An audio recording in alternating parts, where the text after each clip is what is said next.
Monday marked the first anniversary of the collapse of Lehman Brothers, the largest bankruptcy in U.S. history. It touched off a global financial crisis. President Obama spoke on Wall Street about how the economy is showing signs of stability, but he also spoke about the need for financial institutions to learn from past mistakes. Confident that the storms of the past 2 years are beginning to break. The growing stability resulting from these interventions means we're beginning to return to normalcy. But here's what I want to emphasize today. We will not go back to the days of reckless behavior and unchecked excess that was at the heart of this crisis, where too many were motivated only by the appetite for quick kills and bloated bonuses. Those on Wall Street cannot resume taking risks without regard for consequences and expect that next time American taxpayers will be there to break their fall. There will be those who engage in revisionist history or have selective memories and don't seem to recall what we just went through last year. But to them, I'd say only this. Do you really believe that the absence of sound regulation 1 year ago was good for the financial system? Do you believe the resulting decline in markets and wealth and unemployment, the wrenching hardship that families are going through all across the country, was somehow good for our economy? Was that good for the American people? Joining me now to talk about the economy are Tom York, editor of San Diego Business Journal, and Tony Perry, San Diego bureau chief of the Los Angeles Times. Tom, let me start with you. Obviously, the president wants regulation of the financial markets. Why should he get what he wants? Why should he get what he wants? Well, I don't think he should get that. I think that I disagree with the president. I think taking risks is at the heart of the free enterprise system. And if you take away the risk-taking, you're taking away the heart of the system. And I think there's too much emphasis on regulation. I think that there's a number of other factors that figured into what happened last September and going forward from there. And, you know, basically, I think things are getting back to normal without government intervention. But risk-taking, isn't that one of the things that led us into this recession in the first place, Tony? It is, and also greed, and also this compensation situation in which the man at the top makes just an unbelievable amount and it all trickles down, and so everybody is thinking about the next paycheck.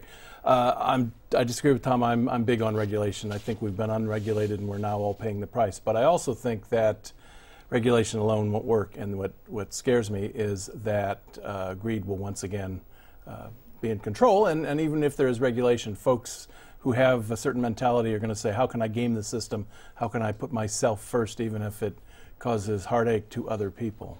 Okay, so we'll take you now from the national perspective on the state of the economy to a local one.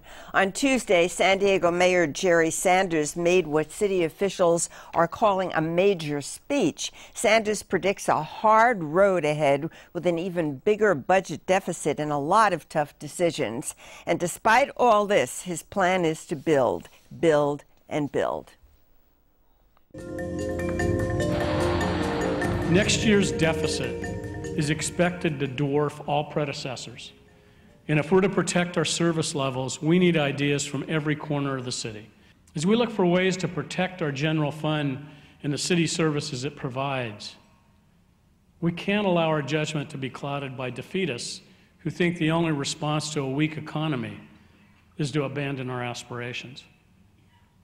I'm fully aware that in times of economic upheaval, some people want government to stop in its tracks. They think progress was all right for previous generations, but it's taken us about as far as it can. During this time of economic hardship, I would never ask the residents of our city to choose between funding basic services and investing in discretionary capital projects. Each of the following initiatives will be funded by revenues by the projects. Put another way, the money we invest in the projects would not exist but for the projects themselves. The list should be familiar to most of you. A third phase expansion of the San Diego Convention Center, which has over 2 decades proven to be one of the smartest investments ever made by this city. The replacement of City Hall, which is a ticking time bomb of foreseeable expenses and potentially massive liabilities. and a replacement of our central library, which the city outgrew during the Ford administration. Each of these projects is moving forward in a deliberate and thoughtful way and gaining support at every stage, not just because they mean jobs for San Diegans, but because they make sense for San Diego. So, Tony, why is the mayor focusing on some massive capital expansion rather than on the immediate problems that we have with the city, the sewer systems, the broken streets, potholes? Well, I think he's doing both. Not in that speech necessarily. That was a kind of declaration of independence by Jerry Sanders, saying, I'm not going to be hemmed in by the thinking of the past. I'm going to think by San Diego standards rather boldly. He is talking about the other. He talked about city services. That was Declaration of Independence. Now, the declaration is one thing, the war is another. Let's see how these things are going to be financed. He says they'll be through revenue that will be generated by the projects themselves, mixed use and all that. Yes, but then there's what do you put in that great big new library? That will cause probably general fund money. Tom, do you agree? Do you think that these projects might have some significant impact on our local economy? I think that the projects themselves would be positive for the economy. The question is, how do we pay for them? For example, we're talking about $1.6 billion worth of new construction here. I think that would prove a boon beyond any share of our stimulus that we would get from the federal government. It would prove a boon to our economy. But the real issue here is, how do we pay for this? Where does the money come from? How do we structure it? And you know, the mayor was big on rhetoric, but short on details. So what are some of the current economic problems that you would like to see the mayor address first before he starts talking about big buildings? Well, the city has this unfunded pension liability that's facing it straight on. And in fact, today they're discussing whether or not to change sort of the terms of how this the unfunded liability will be taken care of.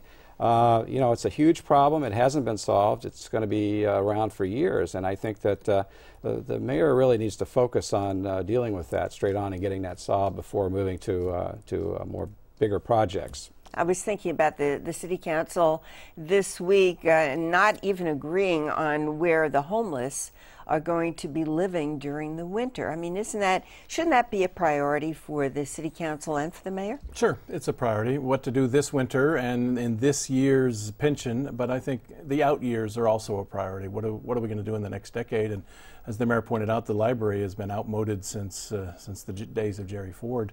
All of San Diego's major buildings, the sports arena, the library, the city administration building, were all built small and cheap and were outmoded. What Jerry Sanders is trying to do is saying, San Diego, let's think a little larger, even though things are bad. Now, talking one thing is one thing, finding the money is another. Tom. Well, you know, talking about expanding the convention center, I mean, tourism right now is down 30% from where it was a year ago.